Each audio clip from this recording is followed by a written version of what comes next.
Now we're going on to the other hit banger of that Tuesday, the the infamous Tuesday, Contra Rogue Core, which is the follow-up to whatever the last Contra game was. And yeah, you've been playing that, Leigh. So why don't you talk about it a little bit? Speaking of things I deserved. Yeah. Is this the Contra you deserved? But here's the thing, right? Yeah. What's the thing? Here's the thing.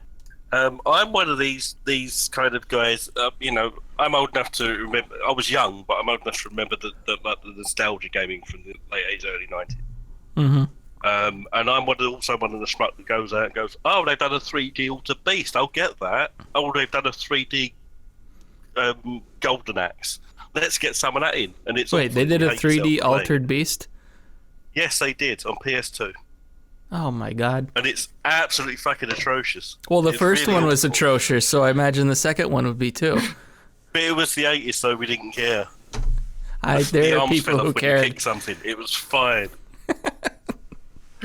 The arm fell off. We'll go for it. But yeah, but I'm also one of those people who go, "Oh god, they've ruined everything." So kind of, I've gone into this. Now it's important to know that kind of, I guess as a European person, I don't have the attachment that it's not really a brand that's carried over to Europe. Let's say it's very much a Japanese Contra. The whole image of the Schwarzenegger looking like guys that didn't carry over here. There's a weird thing about this kind of because Germany have a violence thing. It had a violent thing in the 80s. You kind of had to edit everything to take the human violence out of games in the 80s. So It was never Contra here. It was a thing called Probotector, and they weren't soldiers. They were rabbit robot things. Or if you had home computers, which weren't consoles, it was called Grisor. So there's never really been a brand thing that's followed through in Europe. Okay. So kind of people had lost the game on the way through. So when it came to the fact that they started getting called Contra. Okay. So when did the Panda didn't always show get up? released in Europe. They didn't always get released in Europe because there was no brand recognition. So I think people are a lot more angrier kind of in the US and Japan. Contra definitely has a aesthetic over here. Yeah. I mean, do it 2D or don't do it at all. And people are very, very, very kind of... I guess so, but it's also a little bit more than that. But yeah. So where did over in Europe, where did the Panda show up? We're not talking about the Panda. We're not doing why would a Panda again? We're always talking about the Panda. You're trying to make me look pandaphobic, and we've said this before. It's not on. No, hey, we're talking about the Panda. You're the one that doesn't want to talk about the Panda.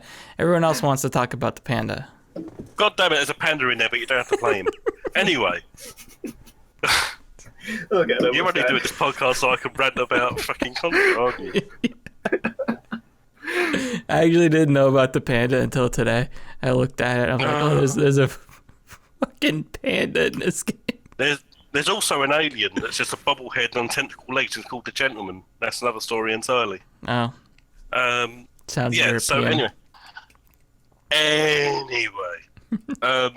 So it's traditionally kind of from Contra through a lot of the NES things. It's a side-scrolling thing with the occasional. I think it's probably one of the first games that had like the third person over the shoulder, isn't it? Yeah, there were sequences in that first game that put the camera behind the characters and you shot forward. It was still 2D. It wasn't 3D, but yeah, it was a different perspective. Yeah. But yeah, so it's the series has changed over the time. People have seen this because it's not a 2D thing. It's not a 2D side-scrolling thing. Yeah. It's sort of sometimes this new one is isometric. Sometimes it's sideways on. Yeah. To some extent, but sometimes it's really third person over the shoulder. Yeah. And people are like, well, that's not Contra, but it is Contra to some extent because Contra Hard Corps had a top-down section where it was isometric. See the Contra Adventure was over the shoulder. So there is Contra a Hardcore history. didn't have a over the top section. Not Hard. Oh, the Alien Wars. Oh, okay. Contra the Alien Wars, which Yeah. was the SNES one. Contra Hardcore Hardcore is a really good game. was the Genesis one. Yeah, I liked that one. Okay. But yeah, So yes, but anyway, so there is a history of kind of them being in this thing, but people have taken really against it. It's like it's not Contra. Mm-hmm.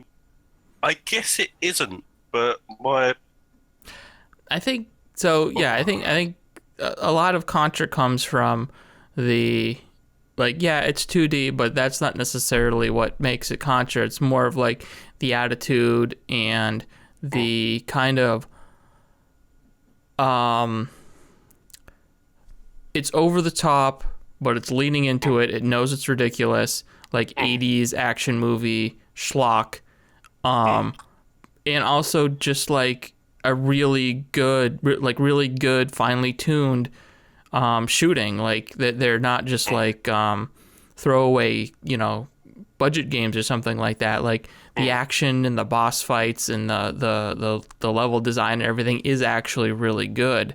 And looking at this, it's like making it a twin stick shooter that doesn't really say Contra. It's not, because twin stick shooters can be good, but this isn't even really a twin stick shooter. It's like an isometric twin stick shooter. Like it's not like a straight top down kind of thing.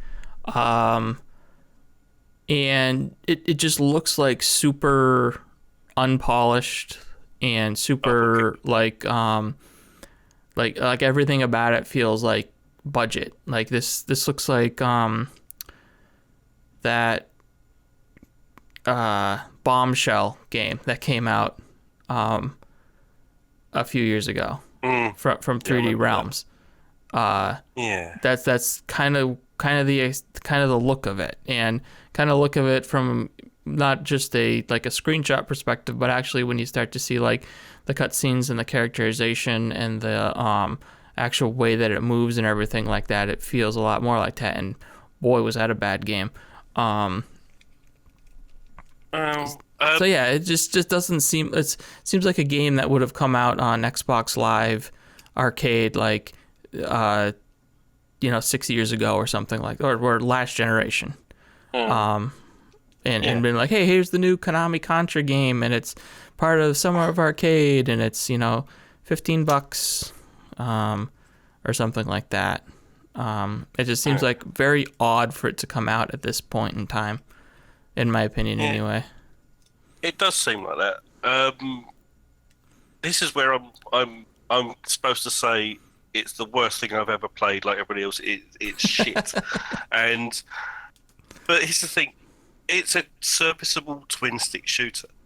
Mm-hmm. It for what it does. It works quite well. It's kind of there's this thing, people are very angry with it because there's a cooldown system when you go, which isn't very Contra. But I think if it was just a keep the finger down and run around thing, it'd be very boring very quickly.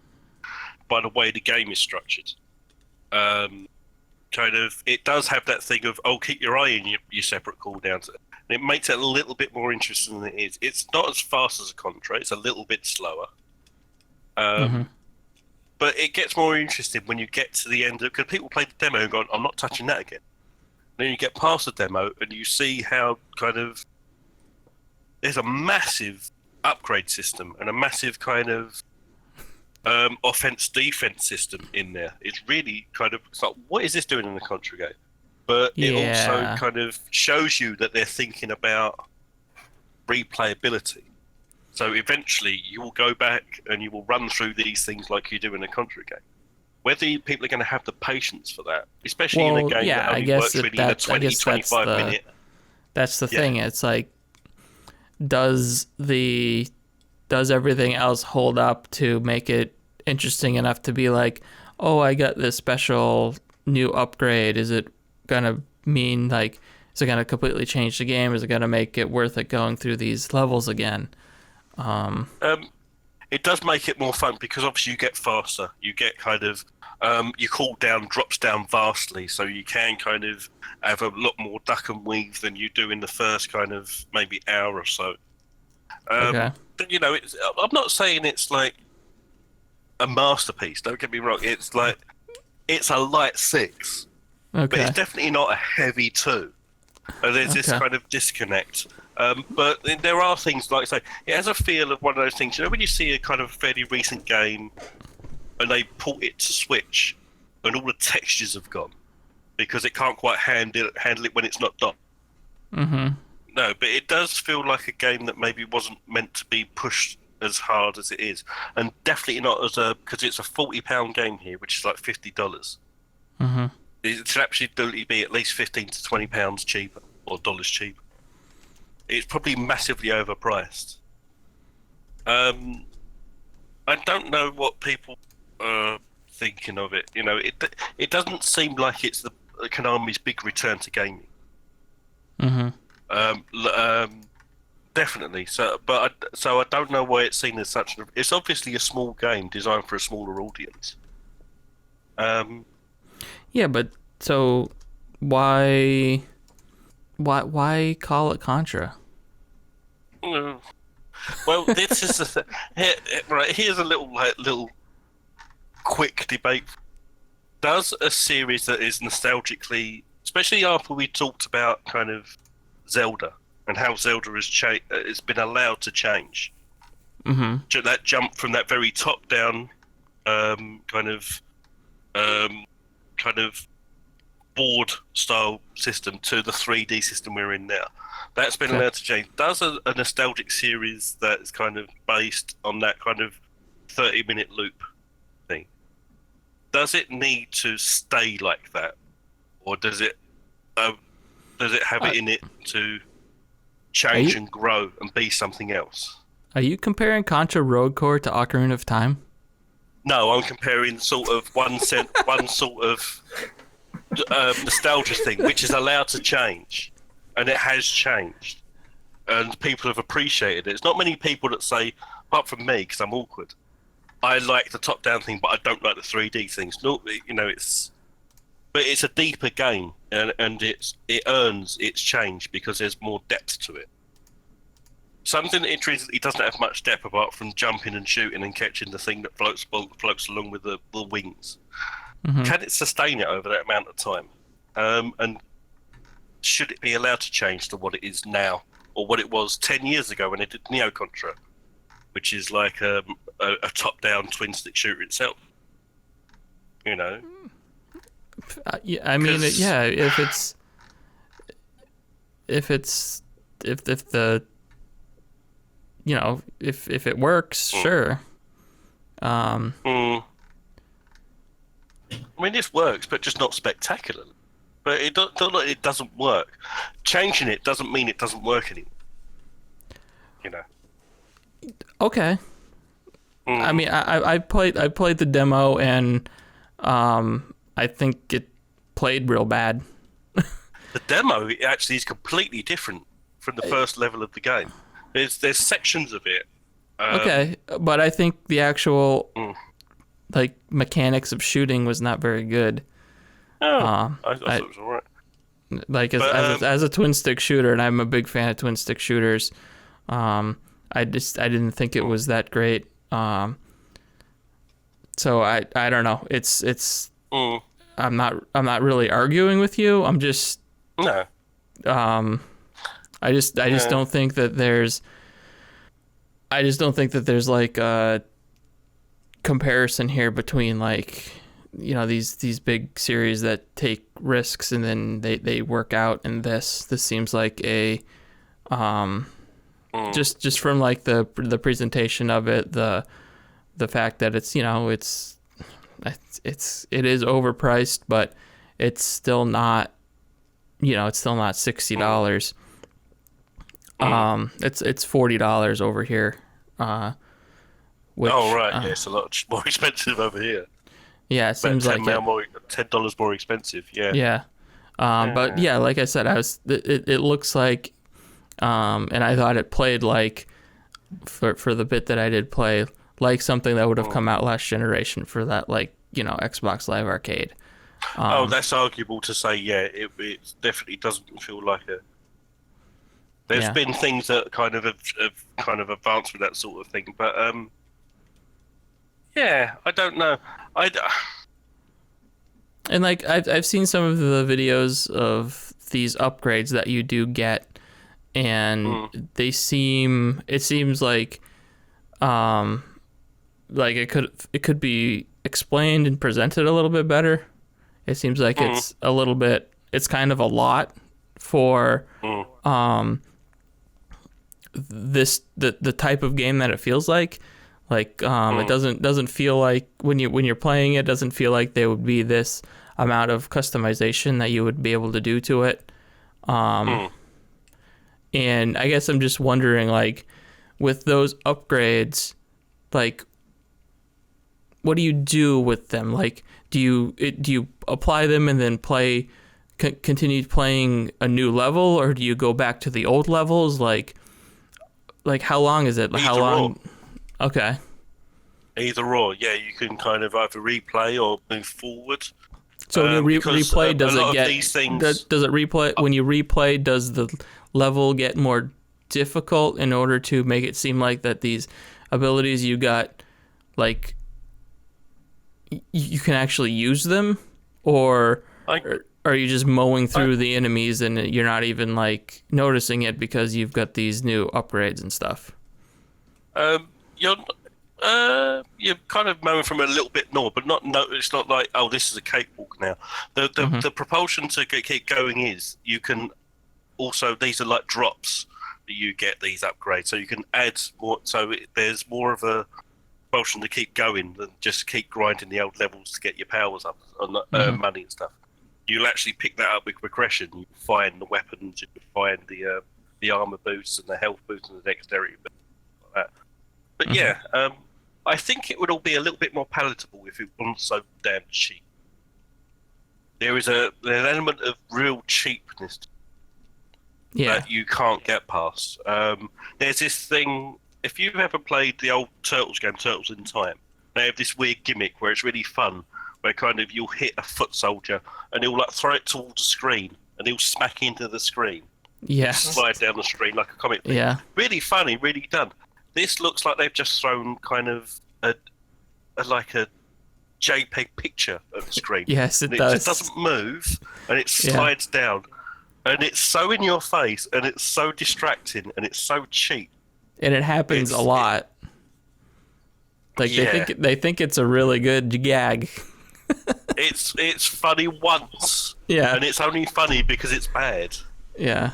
And another thing you said about kind of that 8 is kind of cheese to it. That 8 is kind of humour and reference to the old ones. This has a very 90s Duke Nukem flavour and reference, and that hasn't aged very well. It doesn't really stand up now. You can't be pulling that anymore. I think that Duke Nukem kind of humour is kind of gone. Yeah, if you'd have pulled the 80s humour a little bit more, but yeah, this is a little bit, smart bob when you ride a rocket into the ground and stuff like that. Very strange. Yeah. This it seemed like it was pulling from a lot of different angles and not really nailing any of them. In terms of like the attitude and the humor and stuff like that. And that's like, that'll be like a big turn off right off the bat for me. It'll be like, it's not getting its own jokes is basically what it boils down to. And just like continuing to throw it at the wall and seeing what sticks doesn't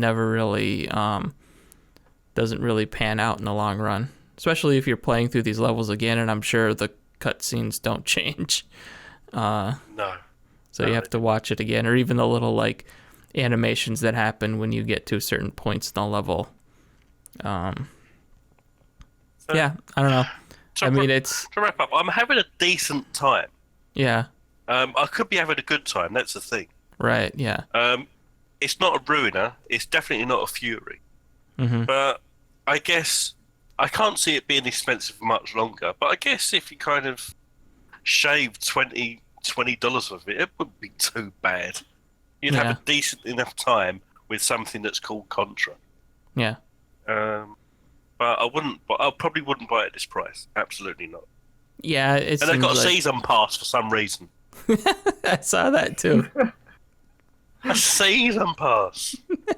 Not as egregious as Breakpoint by the sounds of it, but Jesus. No. Yeah. A season pass. What is this? What is the season gonna be? What are they? Are they gonna? Is it gonna be like oregano and a little bit of sea salt? What season?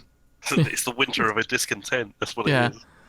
There's gonna be more Panda. That's the season. That's the season. But yeah, yes, it's all right. It's not the worst thing in it. They're not clubbing. Konami aren't clubbing seals like everybody seems to be acting like they are. Yeah. But it's a decent time. Yeah. It's a decent time. All right. Well, I guess that's gonna wrap up Contra Rogue Core. That's what it is, right? Contra Rogue Core. The Contra Rough Core. I don't know. Yeah. I kept calling it Contra Rogue Ops. I don't know why. Yeah.